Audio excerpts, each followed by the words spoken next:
Gate लगा ठीक हो गया। आज के सेशन में फर्स्ट ईयर का सेकंड सेशन में एनिमल मैनेजमेंट में आज अपन देखेंगे मुर्गी पालन। मुर्गी पालन पर आज हम चर्चा करेंगे और रूमिनेंट नॉन रूमिनेंट एनिमल के अलावा मुर्गी भी हमारे सेक्टर या कोर्स में आती है। तो मुर्गी पालन हमें कैसे करना है उसके बारे में हम लोग ज़्यादा चर्चा करेंगे। पहले अपन देखेंगे मुर्गियों की आवास व्यवस्था। क्या इसके आवास की आवश्यकता है? बिल्कुल आवश्यकता है, क्योंकि ये भी एक ऐसा पक्षी है जो घरेलू पक्षी है, डोमेस्टिक पक्षी जिसको अपन पालते हैं, जिससे अंडे मिलते हैं, मांस मिलता है। इसकी सुरक्षा भी करना जरूरी है। अगर इसकी सुरक्षा नहीं करेंगे तो आपको बढ़िया प्रोडक्शन नहीं मिलेगा। ये कम आय वाले व्यक्ति के लिए बहुत बढ़िया आय का स्रोत है, ये आप सभी जानते हैं। इसके लिए ना कोई जमीन की जरूरत पड़ती है, ना कोई भूमि की जरूरत पड़ती है, ना बहुत बड़े उसकी जरूरत पड़ती है। अगर व्यावसायिक स्तर पर अपन इसको करना चाहेंगे तो उसके लिए हमें इसकी बहुत बड़ी व्यवस्था करनी पड़ेगी। लेकिन गांव में आप देखा होगा वीकर सेक्शन के लोग या दूसरे लोग जिनकी आय का महत्व मुर्गियाँ पालते हैं, अंडे बेचते हैं, मुर्गियाँ बेचते हैं, तो उनका आय का साधन हो जाता है। तो मुर्गियों की आवास की व्यवस्था, मुर्गियों के आवास की व्यवस्था किन बातों पर निर्भर करती है? निर्भरता किन किन बातों पर निर्भर करती है इसके आवास पर रहेंगे? तो पक्षियों के प्रकार, आप जो मुर्गी पाल रहे हैं वो किस प्रकार के हैं? ब्रॉयलर है या लेयर है? ये आप जानते हैं ब्रॉयलर और लेयर में अंतर। ब्रॉयलर वो पक्षी है जो केवल मांस के लिए ही काम में लिया जाता है, ये अंडे नहीं देते ब्रॉयलर। लेयर वह है जो अंडे देती है, और अगर इसके साथ मुर्गा रख दिया जाए तो जो अंडे प्राप्त होंगे वो जिनसे बच्चे पैदा होते हैं, ये दो अंडे होते हैं। एक तो वो जो मेल के संपर्क में आने अंडा होता है, वो फर्टाइल एग कराएगा, उससे बच्चा पैदा होगा। और एक बगल मेल के ही अंडा दे रही है दाने के आधार पर, तो वो नॉन फर्टाइल होगा, उससे बच्चा पैदा नहीं होगा। ये दोनों में अंतर होना चाहिए। दोनों पक्षियों में अंतर, ब्रॉयलर मांस के लिए, लेयर अंडों के लिए। ये भी दो प्रकार से बढ़ जाएंगे अंडे, फर्टाइल और नॉन फर्टाइल। फर्टाइल दो अंडे जो मेल के संपर्क में आने से अंडे देती है मुर्गी, और बगल मुर्गे के संपर्क में आने से अंडा दे रही है वो नॉन फर्टाइल होगा, उससे बच्चे पैदा नहीं होंगे। वहाँ के वातावरण, जहाँ आप अपना फार्म लगाना चाह रहे हैं या गरबा बनाना चाह रहे हैं, तो वहाँ का वातावरण बिल्कुल अच्छा होना चाहिए, हेल्दी होना चाहिए, स्वस्थ होना चाहिए, वो अपन को देखना है। मुर्गी पालन की अर्थव्यवस्था, सबसे काम आती है अर्थव्यवस्था। उसकी माली हालत क्या है, उसकी घर की हालत क्या है, क्या वो 10 मुर्गी पाल सकता है या 50 पाल सकता है या 10,000 से 25,000 तक पाल सकता है, ये उसकी इकोनॉमिक कंडीशंस के ऊपर डिपेंड करता है। मुर्गियों की संख्या पर दड़बे या पेंस बनाए जाएंगे, हाउस बनाए जाएंगे, वो मुर्गी की संख्या के आधार पर बनाए जाते हैं। ऐसा नहीं है बहुत बड़ा दड़बा बना दिया जब 5 ही मुर्गी रहेंगे, ऐसा नहीं। और मुर्गियों की नस्ल पर, कौन सी नस्ल की मुर्गी आप पाल रहे हैं, उस पर भी ये डिपेंड करता है हाउसिंग सिस्टम। अब हम चर्चा करें कि मुर्गियों की आवास व्यवस्था कैसी कैसी होती है। ये आवास, मुर्गियों के आवास होते हैं एक खुला आवास, जिसको मुक्त परिसर कहते हैं, जो प्रणाली मैक्सिमम गांव में देखी जाती है। जिनके लिए दड़बे, छोटे छोटे दड़बे बना देते हैं, नहीं तो वो आराम से बाहर घूमती रहती है जंगल में या मोहल्ले में या घर के परिसर में, जिनके लिए कोई इसकी व्यवस्था नहीं होती, खुली घूमती है। दूसरा है अर्धसघन प्रणाली, जो सेमी इंटेंसिव प्रणाली होती है।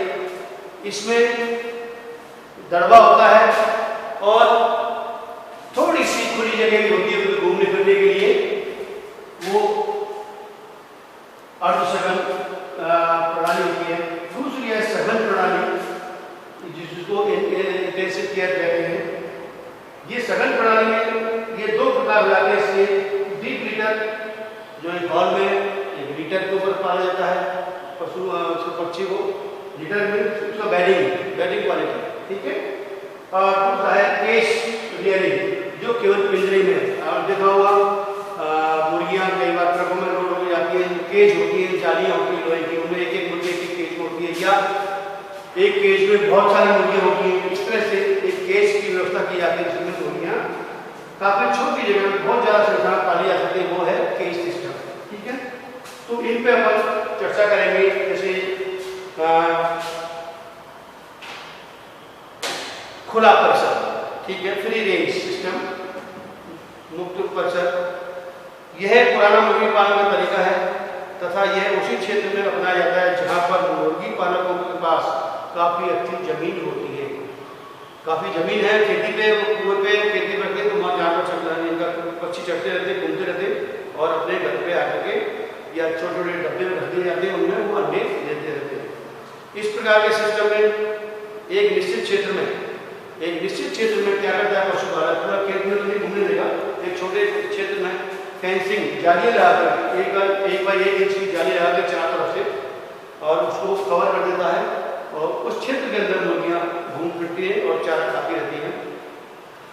यह स्थल पशुपालक की सुविधा के अनुसार अपने फार्म में खाली जगह में उसे मुर्गी पालन के काम में ले सकता है। मतलब खाली जगह हो, जब कोई पैदा नहीं करनी हो, कोई चीज पैदा नहीं हो रही है, तो वहाँ वो इस काम को, इस मुर्गी को या इस जगह को काम में ले सकता है। इस पद्धति में ये ध्यान रखें, ये खुले परिसर में 1 हेक्टेयर में 250 से 300 मुर्गियां ही पाली जाती है। मैक्सिमम 250 मुर्गियां ही आप रख सकते हैं 1 हेक्टेयर जमीन के हिसाब से। यह एक अस्थाई, इसमें एक अस्थाई दड़वा शेल्टर, एक अस्थाई दड़वा बना देते हैं और छत डालकर बनाया जाता है जिसमें थोड़ी छत होती है जहां मुर्गियां विपरीत परिस्थितियों में बैठ सके। विपरीत परिस्थिति कैसे, जैसे ज्यादा गर्मी हो, बारिश हो, ठंड हो, तो उसमें जाके वो अपने दड़वे में बैठ जाती है और वही अंडे कि मैंने बताया, जैसे अभी हमने चर्चा की कि खोखे रख देते हैं, खोखों में वो मुर्गियां अपना अंडा दे देते, ड्रॉप कर देती हैं और मालिक उनको खा लेता है। पर यह एक वैज्ञानिक तरीका नहीं है। अतः एक व्यक्ति जो मुर्गी पालन के व्यवसाय के रूप में पालता है तो उसके लिए ये कारगर सिद्ध नहीं होता। व्यवसाय के लिए तो आपको मुर्गी को तकनीकी नॉलेज से रखना पड़ेगा। दूसरा, सेमी अर्थ इंटेंसिव अर्धसघन प्रणाली। इस प्रकार के आवास में आधे क्षेत्र मुर्गियों के लिए पक्का आवास बनाते हैं और आधा क्षेत्र खुला रखते हैं। सेमी, आधा बंद आधा खुला। इस पक्के आवास में रात्रियों को मुर्गियों को बंद कर दिया जाता है। रात को, दिन में तो वो घूमती रहती है, शाम को जाकर मुर्गियों को उस दड़वे में या उस आवास में या उस कमरे में बंद कर दिया जाता है। इस पक्के आवास का फर्श, ये ध्यान रखने वाली बात है, 2-3 चीज। आवास का फर्श नॉर्मल या कंक्रीट के से स्थायी बना होता है। स्थायी मतलब सीमेंट और से बना हुआ होता है, नहीं तो बीमारियां फैलने की संभावनाएं ज्यादा बढ़ जाती है। आगे हम पढ़ेंगे बीमारी कैसे फैलती है, नीचे लीटर से या फर्श से, वो आप देखेंगे। इधर पक्षियों को खाने पीने की सुविधाएं पक्के मकान में उपलब्ध कराई जाती है। इनको खाने पीने की जो सुविधा है, जो पक्का मकान है उसके अंदर दी जाती है। इस पद्धति में सेमी इंटेंसिव सिस्टम में कितना हो गए, 750 मुर्गियां प्रति हेक्टेयर पाली जा सकती है। और फ्री सिस्टम में, मुक्त परिसर में, खुला परिसर में 250 पर हेक्टेयर और इसमें 750 पर हेक्टेयर मुर्गियां पाली जा सकती है। लेकिन यह पद्धति डक के लिए बहुत ज्यादा कारगर होती है। डक मतलब बतख के लिए ज्यादा कारगर है। यह पद्धति इस पद्धति में मुर्गियों पर थोड़ा सा नियंत्रण रहता है, लेकिन वैज्ञानिक तरीके से ये भी व्यवसायिक तरीका नहीं है। ये भी एक तरह से रूरल तरीका ही है कि एक छोटे क्षेत्र में फेंसिंग कर दी, वहाँ दरवाजा बना दिया, एक कमरा बना दिया, शाम को उनको बंद कर दिया, दिन में बाहर निकाल दिया, पानी और फीडर की व्यवस्था सब अंदर की जाती है। तो वो भी एक तरीका वैज्ञानिक तरीका नहीं है। तीसरा आता है सघन प्रणाली, ये है इंटेंसिव केयर। इसमें क्या होता है, इस पद्धति में मुर्गियों को पक्के मकान के फर्श पर पाली जाती है या पिंजरों में पाली जाती है, या तो पक्के मकान में पाली जाएगी या पिंजरों में पाली जाएगी। यह एक वैज्ञानिक व्यवसायिक मुर्गी पालन का तरीका है जिसमें 10,000 से 25,000 मुर्गियां तक प्रति हेक्टेयर जमीन पर पाली जा सकती हैं। 1 हेक्टेयर जमीन पर 10,000 से 25,000 मुर्गियां पाली जा सकती है इस इंटेंसिव केज विधि के द्वारा। इसमें क्या होता है, इसके फायदे क्या है, क्या क्या इसकी आवश्यकता के पैरामीटर्स क्या है। इसमें एक तो अधिक भूमि की आवश्यकता नहीं होती।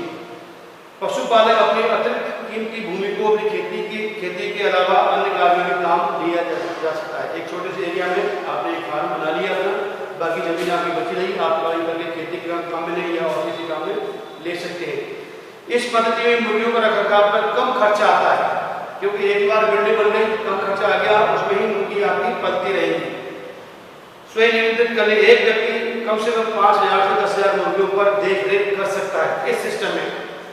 इस पद्धति में मुर्गियां कम दूरी पर ही खाने पीने के लिए निकलती है, ज्यादा दूर नहीं जाना पड़ता। एक छोटा केज होता है, उसमें खड़ी होगी, उसमें घूम लेगी, थोड़ी दूर जाकर दाना मिल जाए, थोड़ी दूर जाकर उसको पानी मिल जाता है। इसलिए इसको ज्यादा बाहर निकलने की आवश्यकता नहीं है, थोड़ी दूरी जाना पड़ता है। और इसका ऊर्जा संचय होगी बॉडी में, तो उसका कहाँ काम आएगी, अधिक अंडे उत्पादन में काम आती है। यह वैज्ञानिक पद्धति है, अतः पक्षियों के आहार, प्रजनन, उपचार और कलिंग आदि भी आसानी से किया जा सकता है। वैज्ञानिक तरीके से कोई पक्षी बीमार है उसको हटा सकते हैं, कोई चोट लगी है उसको हटा सकते हैं, कोई प्रजनन योग्य नहीं है उसको हटा सकते हैं, और कोई बिल्कुल ही काम नहीं आ रही है, पैरालाइसिस हो गया और उनको अपन आसानी से उनको बाहर निकाल सकते हैं। बीमार मुर्गियों की आसानी से पहचान कर उनका इलाज कराया जा सकता है। इस पद्धति के कारण पर खर्च की जाने वाली संपूर्ण राशि का अधिकतम उपयोग कर उत्पादन बढ़ाया जा सकता है। इस प्रणाली में सारी मुर्गियां सुरक्षित रहती है, कोई मुर्गी ज्यादा खतरे में नहीं रहती, किसी तरह का खतरा उनको नहीं होता। इस पद्धति दो पद्धति होती है, डीप लीटर पद्धति और केज रियरिंग पद्धति। डीप लीटर पद्धति क्या है, इसको बिछावन भी कहते हैं। डीप लीटर पद्धति या बिछावन पद्धति इसको क्या कहा जाता है। इस पद्धति में एक बड़े कमरे का निर्माण किया जाता है, जिसके प्रत्येक हॉल में करीब 250 मुर्गियां रखी जा सकती हैं। इतना बड़ा कमरा जिसमें 250 मुर्गियां रखी जा सकती हैं, ऐसा कमरा बनाया जाता है। और इसको अपन क्या बोलेंगे, कमरे को पेन बोलते हैं। टेक्निकल भाषा में मुर्गी के दड़बे को, मुर्गी के कमरे को क्या बोलेंगे, पेन। तो एक पेन का जो निर्माण करते हैं जिसमें कम से कम 250 मुर्गी रखी जा सकती है। इस प्रणाली में हॉल के फर्श पर, हॉल का जो फर्श होगा तो कंक्रीट का मजबूत तो होगा ही, इसके ऊपर क्या करना होगा, हमें लिटर प्रणाली है, हमें लिटर की बिछावन करनी पड़ेगी। इसमें क्या क्या होता है, भूसर, बुरादा की 8 से 12 इंच की ऊंची परत बिछाई जाएगी। भूसर या बुरादा लकड़ी का बुरादा होता है, उसकी कम से कम 1 फीट, 1 फीट कम से कम बुरादे की लेयर बिछाई जाएगी। और यही भूसा बुरादा बाद में मुर्गी के फीड और पेशाब से प्रतिदिन खाद के रूप में बदलता जाता है, जिसे अपन लीटर कहते हैं। लीटर क्या चीज हुई, बुरादा, भूसा, मूंगफली का क्या काफिला बोलते हैं वो हो सकता है, गेहूं चने का बुरादा हो सकता है वो भूसे का, और मक्की का जो भुट्टे होते हैं उनकी छूछ जो होती है उसके भी छोटे उनका भी बुरादा काम में लिया जाता है।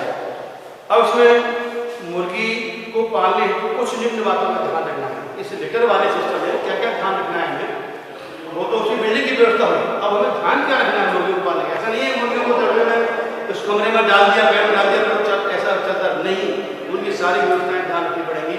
मुर्गी उस आवास के हिसाब से संख्या निर्धारित करनी पड़ेगी, उसमें उसका लीटर का साइज मेंटेन करना पड़ेगा। लीटर को रोजाना बिछावन जो है उलट करना पड़ेगा, नहीं तो वो बीच से उससे गिरा होकर कई बीमारी उसमें लगेगी, वो अपन इसमें पढ़ेंगे। इस लीटर सिस्टम में क्या होगा, प्रत्येक पक्षी को कम से कम 3.5 से 4 फीट जगह घूमने फिरने हेतु होनी चाहिए। इतना अंदाजा होना चाहिए कि एक पक्षी 3 से 4 फीट आराम से अपनी एरिया में घूम सके। घूमने को पूरे हॉल में घूमेगा, लेकिन इतनी जगह होनी चाहिए जो पक्षी घूम सके। हाँ, पूरा जो हॉल है वो पूरा वेंटिलेटेड होना चाहिए, बिल्कुल चारों तरफ से रोशनी आनी चाहिए, हवा आनी चाहिए। लीटर को सूखा है तो लीटर नीचे बिछावन जो बनाई वो हमेशा सूखी रहे, इसके लिए अब जरूरी है कि गीले लीटर में कई तरह की बीमारियां हो जाती है, जैसे कोक्सीडियोसिस, CRD बीमारी हो जाती है, तो हमें क्या करना होगा? इन बीमारी से बचने के लिए जो लीटर है उसको उलट पुलट करना पड़ेगा, पूरे लीटर को उलट पुलट करना पड़ेगा। प्रतिदिन लीटर को उलट पुलट करना होगा। और जहाँ ज़्यादा गीला हो गया हो लीटर, जिस एरिया में ज़्यादा गीला हो रहा है उस एरिया के लीटर को हटा करके दूसरा लीटर बिछावन उस जगह करनी होगी। डीप लीटर कैसे बनाए? ये डीप लीटर की बात से तो बनेगा कैसे? बिछावन डीप लीटर अकार्बनिक पदार्थों से बना होना चाहिए, जैसे गेहूं, जौ का भूसा, बुरादा, मूंगफली का छिलका, छोटी छोटी पत्तियां, चावल का भूसा, मक्के के भुट्टों के छोटे छोटे टुकड़े, ये इनसे अपन लीटर बनाते हैं। अभी अपन चर्चा कर रहे थे लीटर की मोटाई कितनी होनी चाहिए? कम से कम 8 इंच से लेकर 12 इंच तक इसकी अपन मोटाई ऊंचाई रखते हैं। यह कम से कम 6 इंच मोटी की परत होती है, 6 इंच की हो सकती है, 8 इंच की हो सकती है, 12 इंच, वो आपको संख्या देखनी पड़ेगी।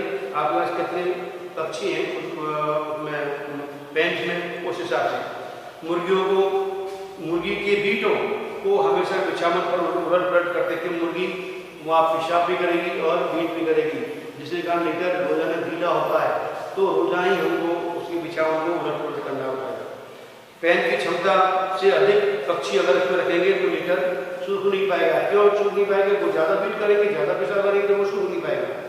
इसलिए वेंटिलेशन का पूरा ध्यान है। यह लीटर 6 माह मुर्गियों को पालने के बाद बदला जाता है। अगर किसी पेन में 6 महीने तक मुर्गी रहेंगी तो अभी तो वो लीटर को हमें चेंज करना पड़ेगा। वो खाद में बदल जाएगा पूरा, और उसको खाद में बदलने 6 महीने बदलने के बाद उसको हटा देंगे, दूसरा लीटर बिछा देंगे। फिर है डीप लीटर सिस्टम को ध्यान रखने योग्य बातें। कौन कौन से चुनाव कैसे करेंगे, क्या क्या चीज होनी चाहिए डीप लीटर के लिए और भारत के लिए? एक तो कुक्कुटशाला जहाँ बनाएंगे सड़क या राजमार्ग से जुड़े हुए होने चाहिए, मतलब अप्रोचेबल जगह होनी चाहिए। भूमि की जहाँ पशुपालन उसको बनाना है तो थोड़ी भूमि सादा दूसरी जमीन से आप होनी चाहिए, ऊंचाई होनी चाहिए। अगर खड्डे बनाएंगे तो बारिश का पानी बढ़ जाएगा तो वो नुकसान करेगा। भूमि का क्षेत्र इतना हो कि कुक्कुटशाला की स्थापना के पश्चात में भविष्य में अगर उसको विस्तार करना हो तो आगे एक्सटेंशन कर सके। कुक्कुटशाला रिहायशी क्षेत्र से दूर, कुक्कुटशालाएं रिहायशी क्षेत्र नहीं होनी चाहिए, उससे दूर होनी चाहिए। कुक्कुटशाला का निर्माण पूरे वर्ष भर अंडा उत्पादन के लिए 3 लेयर आवास के साथ एक ग्रोवर आवास में बनाना चाहिए। अगर आप साल भर अंडे चाहिए तो आपको 3 लेयर के आवास बनाने पड़ेंगे और एक ग्रोवर का आवास बनाना पड़ेगा। तो 2 लेयर के बीच की 2 लेयर आवास के बीच में कम से कम 50 फीट 15 मीटर की दूरी होनी चाहिए, और एक लेयर आवास और ब्रूडर आवास के बीच में कम से कम 150 फीट की दूरी होनी चाहिए। यह ध्यान रखें। 3 लेयर के आवास बनेगा, उनमें ग्रोवर का आवास साथ बनेगा। 2 लेयर आवास के बीच में कम से कम 50 फीट की दूरी होनी चाहिए, और लेयर और ब्रूडर आवास बनेंगे उनके बीच में 150 फीट की दूरी होनी चाहिए। शीशा डायरेक्शन बहुत ध्यान मस्त होता है इसमें। जब भी फैंस बनेंगे उसका हाउसिंग होगी, उसमें डायरेक्शन का पूरा ध्यान रखना है। कुक्कुटशाला की लंबाई दिशा, कुक्कुटशाला की लंबाई की दिशा पूर्व पश्चिम में होनी चाहिए। जब जो कमरा बना रहे हैं उसकी जो लंबाई होगी वो पूर्व पश्चिम में होनी चाहिए, जिसमें पक्षी को ठंड के मौसम में अधिकतर धूप मिलेगी और गर्मियों में गर्म हवा से बचाव होगा। साथ ही बरसात का पानी भी, वर्षा के पानी से भी बचाव होगा। चौड़ाई, उस पेंस की चौड़ाई, कुक्कुटशाला की चौड़ाई कम से कम 25 से 30 फीट होनी चाहिए, जिससे शुद्ध वायु का आगमन हो सके। ऐसा ही छोटे छोटे चौड़ाई बना दी तो उनमें बहुत गर्मी रहेगी। बहुत चौड़ाई 25-30 फीट चौड़े कमरे होने चाहिए, जिससे हवा अंदर आए तो ठंडी हो जाए। फर्श फ्लोर, आवास का फर्श पक्का होना चाहिए, जिससे फर्श गीला ना रहे, चूहे बिल न बना सके, और इस पे बार बार कभी चूने का उपयोग करना चाहिए ताकि चूना नमीपन को सोख लेता है। अगर लीटर में गिरावट ज़्यादा है और कोई समस्या आ रही है तो आपको उसमें चूने का प्रयोग, चूना कलई नहीं हो, चूना हो तो कली क्या नमी पाके गर्मी हो जाएगी, आग लग सकती है। चूना बुझाऊ चूना जो ट्रीटमेंट हो चुका हो पानी से उसका, उसको काम में लेना चाहिए। दीवार, इसकी दीवार कैसी होनी चाहिए? हाउस की आवास की ऊंचाई कम से कम 8 से 10 फीट, जमीन से 8 से 10 फीट ऊंचाई होनी चाहिए और 2 से 3 फीट, 2.5 फीट से 3 मीटर। और इसकी दीवार कैसे बनेगी कि कम से कम जमीन से 2-3 फीट ऊपर तो जमीन की दीवार होनी चाहिए। फिर उसके बाद में 6 से 8 फीट जाली, 1 बाई 1 इंच की जाली आपको लगानी होगी ताकि उसको पूरा एयर रहे और उसको पूरी हवा सही मिलती रहे, रोशनी मिलती रहे और ताकि उसमें कोई तरह की कोई संक्रमण नहीं हो। छत, अब इसकी छत कैसे बनेगी? छत छप्पर की सस्ती होती है, मौसम का प्रभाव भी कम पड़ता है, लेकिन इसमें नुकसान क्या होता है, चिड़िया अंदर घुस के उसमें घोंसला बना लेती है तो और एक उसमें आग लगने का डर रहता है। इसलिए छप्पर का कम बनाते, गाँव में बनाते हैं घोंसले, लेकिन कॉमर्शियल रूप से अगर कोई फार्म बना है तो वहाँ ये छप्पर की छत नहीं बनाई जाती। कॉमर्शियल बनाते हैं तो एस्बेस्टॉस की सीट आती है, टिन की सीट ना हो करके सीमेंट की सीट आती है, उनका एस्बेस्टॉस की सीट बोलते हैं, उनका फर्श बनाया जाता है। टिन की चद्दर की छत अच्छी नहीं रहती। क्यों अच्छी नहीं रहती? ये गर्मियों में इसका आवास बहुत ज़्यादा गर्म हो जाता है, ठंड में ठंडा रहता है, जिससे इनको कई परेशानी, कई बीमारियां लगने के चांसेस हो जाते हैं। आओ अपन चर्चा करें नाली और डबे। पानी पीने के लिए नालियाँ होती, ट्रेंच लोहे की, जिन्हें पानी आप चलता रहता है, साफ सुथरा पानी रहेगा तो जब भी पक्षी को पानी पीने की आवश्यकता होती है तो नाली पर जाएगा, पानी पी लेगा और अपने दूसरे काम के लिए अपना आ जाएगा। वैसे ही फीडर, उसके खाने की भी नालियाँ होती है, जिसमें खाना पड़ता है, वो चारा पड़ता है, वो अपना चारा खाता रहता है। दरवाजा, मुख्य बात है इसमें दरवाजे की। दरवाजा कैसा होना चाहिए? दरवाजा कम से कम आवास का दरवाजा 3 से 7 फीट ऊंचे तक दरवाजा हो और इसका दरवाजा खासतौर ध्यान रखना है कि बाहर खुलने वाला, अंदर खुलने वाला नहीं। अंदर खुलने वाला क्या होता है? डर इसमें ये रहेगा कि अंदर खुलने वाला हुआ तो कोई पक्षी अंदर बैठा हुआ है दीवार को दरवाजे के पास, तो वो उसको इंजरी हो सकती है या जोर से खोल दिया तो उसमें चपेट में आके दब के वो मर भी सकता है। ये तो रहा लीटर वाला। और आवास की जो चौड़ाई, निर्माण, छत, ये सब सेम होती है। केज सिस्टम जो हम पढ़ रहे हैं, पिंजरा सिस्टम में कुक्कुट पालन के डीप लिटर के स्थान पर केज सिस्टम आजकल काफी लोकप्रिय हो रहा है। कहाँ पे? ये कॉमर्शियल जो फार्म होते हैं उनमें बहुत ज्यादा लोकप्रिय हो रहा है। यद्यपि ये बहुत महंगी प्रक्रिया है क्योंकि काफी पैसा खर्च होता है, क्योंकि आपको बिल्डिंग बनानी पड़ेगी और केज भी बनाने पड़ेंगे। और केज भी कैसे बनाने पड़ेंगे? अगर सिंगल मुर्गी का रखना है तो सिंगल मुर्गी का रहेंगे, अगर मल्टीपल मुर्गी रखनी है तो उसके हिसाब से केज बनाए जाएंगे। इसको बैटरी सिस्टम भी कहते हैं। केज सिस्टम को बैटरी सिस्टम भी कहा जाता है। इसके लाभ, केज सिस्टम के क्या लाभ हैं? डीप लिटर प्रणाली की तुलना में प्रति पक्षी कम स्थान की आवश्यकता होती है। डीप लिटर में तो क्या जानवर हॉल में खुले रहते हैं, इसमें केवल एक ही जगह रहती है, तो इसलिए वो जो 3-4 फीट की जगह मांगा था डीप लिटर में, इसमें बहुत कम लीटर जगह स्थान की जरूरत होती है और उतने स्थान में कम से कम 3 से 5 गुना अधिक मुर्गी पाली जा सकती है। केज सिस्टम में साफ सफाई रहने के कारण लोगों की संभावना बहुत कम रहती है, जैसे कॉक्सिडियोसिस और अभी पड़ा था CRD, इस तरह के रोगों की संभावना कम होती है। इस प्रणाली में हर मुर्गी की देखभाल और निगरानी आसानी से की जा सकती है और छटनी भी आसानी से की जा सकती है। कैसे की जा सकती है? जिस केज में मुर्गी सुस्त है, जिस केज में मुर्गी के कोई घाव है, तो दूर से जो जाता है उसको आराम से अलग कर सकते हैं। डीप लिटर प्रणाली की तुलना में 5 से 10% अधिक अंडा इसमें उत्पादित हो सकता है। क्यों हो सकता है? कि उसमें सारी एक साथ खाती है, इसमें उसको एक बैलेंस डाइट दी जाती है, एक निश्चित दाना दिया जाता है जो खा करके वो अंडे देती है। कुल आहार की खपत में भी जो डीप लिटर है उससे भी इसमें खर्चा कम आता है। भोजन पानी साफ रहते हैं, अंडे साफ आते हैं, क्योंकि अंडे का जो उसका ढलान है अंडे का ऐसा बनाया जाता है कि भाई ढलान, तो उससे अंडा ड्रॉप आउट होने के बाद ढलान से अपना बंदा एयर ट्रे में आ जाता है। कम श्रमिकों की आवश्यकता होती है, आपको ज्यादा लेबर लगाने की आवश्यकता नहीं होगी। हानियां क्या है इससे, केज सिस्टम से? प्रारंभिक लागत काफी ज्यादा है, हर आदमी उसको कर नहीं पाता, इसलिए प्रारंभिक लागत है बहुत ज्यादा बनेगी। क्योंकि इसमें सारे इक्विपमेंट्स, बिल्डिंग, ये सारी चीज़ बनानी होती है, तो वो बहुत महंगी पड़ती है। डीप लीटर प्रणाली की तुलना में 1 से 2% अंडे ज़्यादा टूटते हैं, क्योंकि वो ढलान से आते हैं तो वो कई बार चोट लगने का टूट जाते हैं। गर्मी के दिनों में पक्षी बहुत परेशान करते हैं, कहीं दौड़ नहीं सकता, जा नहीं सकता इधर उधर, वो एक ही जगह रहेगा, वहीं घूमेगा। डीप लीटर में तो वो कहीं से कहीं जा सकता है, घूम सकता है अपने हॉल में, लेकिन इसमें वो जगह नहीं मिलती, वो एक ही जगह रहेगा। तो गर्मी के दिनों में ये पक्षी बहुत परेशान रहते हैं, अतः इनके लिए कूलर की व्यवस्था भी करनी पड़ जाती है। इस प्रणाली में यदि आहार में कैल्शियम, फास्फोरस की कमी होगी तो मुर्गियां केज लेयर फिटिंग जैसी बीमारी से ग्रसित हो जाएंगी। अगर कैल्शियम कम किया जाएगा तो उसमें कई बीमारियां हो जाती हैं। पिंजरे में रहने के कारण मुर्गियां अक्सर तनाव में रहती हैं, स्ट्रेस में रहती है, क्योंकि वो बाहर नहीं घूम पाती। जैसे दूसरी मुर्गियां घूमती हैं, वो घूम नहीं पाएगी तो वो हमेशा स्ट्रेस में रहती है। इस विधि द्वारा निषेचित अंडे प्राप्त नहीं किए जा सकते। निषेचित मीन्स फर्टिलाइज, जो हम चर्चा कर रहे थे। कहाँ चर्चा कर रहे थे अपन? लेयर में कर रहे थे।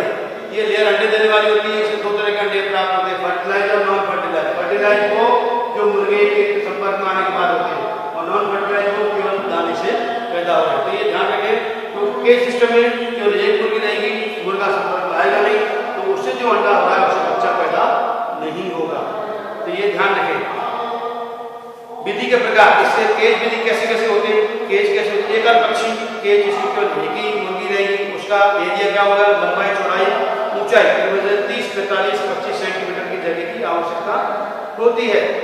और पिंजरा केज फर्श से कितना ऊंचा होगा? 3-4 फीट ऊंचा होना चाहिए।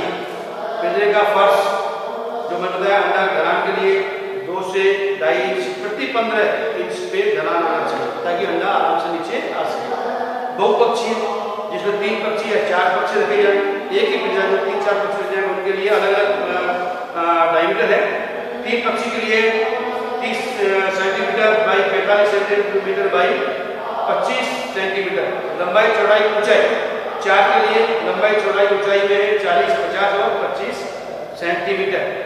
इन केज की व्यवस्था में 2 या 3 पक्षी एक दूसरे के बराबर या नीचे, ये जो केज को कैसे रखेंगे, या तो ऊपर नीचे लगाएंगे या साइड बाई साइड लगा करके हम इसको रख सकते हैं। इसको क्या सिस्टम कहते हैं? कैलिफोर्नियन केज सिस्टम कहते हैं। अब आप देखें डीप लीटर और केज सिस्टम की तुलना को अगर दिन रखा है इसमें, तो आप देख सकते हैं मुर्गियों के उम्र के अनुसार निम्नलिखित प्रति पक्षी कितनी जगह की आवश्यकता है, फर्श की कितनी आवश्यकता है, खाद्य की कितनी आवश्यकता है, पानी की कितनी आवश्यकता है, ये सब इसमें आपके बुक में देख का टेबल में वो आपको देखना है। अब केज विधि के प्रबंधन को ध्यान रखने वाली बातें कौन सी है? वही है सारी चीजें जो अपन पीछे पढ़ चुके हैं। जैसे इसमें साधारण एक केज में एक पक्षी रखते हैं, तो केज कितना लंबा चौड़ा होना चाहिए, जो अभी चर्चा की थी, उसकी 30, 45, 25 सेंटीमीटर। फिर केज के फर्श की जो जालियां हैं 25 गज की, वही 2.5 से 5 सेंटीमीटर के हिसाब से जाली निर्मित होती है। साइड वाली जाली जो साइड में होंगी वो 8.5 से 7.5 16 गज की बनी होनी चाहिए। तो ये जालियां फिक्स हैं, जिनमें से दूसरा जानवर आ नहीं सकता और ये बाहर निकल नहीं सकते। नीचे का जाली का साइज अलग होता है। तीसरा है इसमें पिंजरे का फर्श जमीन के फर्श से कम 75 सेंटीमीटर ऊंचा होती है, लेकिन आजकल इसको 120 से 240 सेंटीमीटर ऊंचा रखते हैं। ताकि क्यों रखते हैं? ताकि बीट उसके नीचे जाके गिरे और वो आराम से सूख सके। पिंजरे का फर्श का ढलान अंडे की ट्रे का वॉल्यूम बढ़ा है 2 से 2.5 इंच प्रति 15 इंच के ढलान से होना चाहिए। पानी की ट्रे, नाली, फीडर, ये सब उसके उसमें लगे हुए होने चाहिए, केज में होनी चाहिए। आजकल सिस्टम ये है, पानी पीने के लिए एक निपल सिस्टम होता है, नल का सिस्टम, जैसे ड्रिप इरीगेशन होती है खेतों में, वैसे ही इनमें हर केज में ड्रिप इरीगेशन पाइप लगा करके उसमें नोजल लगा देते हैं, निप्पल लगा देते हैं। मुर्गी जाती है और निप्पल को छेड़ती है, पानी आ जाता है, पी करके दूर हो जाती है। तो पानी वेस्ट नहीं होता, पानी फेंकता नहीं है और मुर्गी अपना पानी पीना शुरू कर देती है। फिर है कुछ विटामिन, खनिज लवण आज पक्षियों को डीप लीटर प्रणाली में मिल सकते हैं, लेकिन इसमें नहीं मिल पाते, क्योंकि उसमें तो नालियों में अपन फीडर में तो फीड डालते हैं।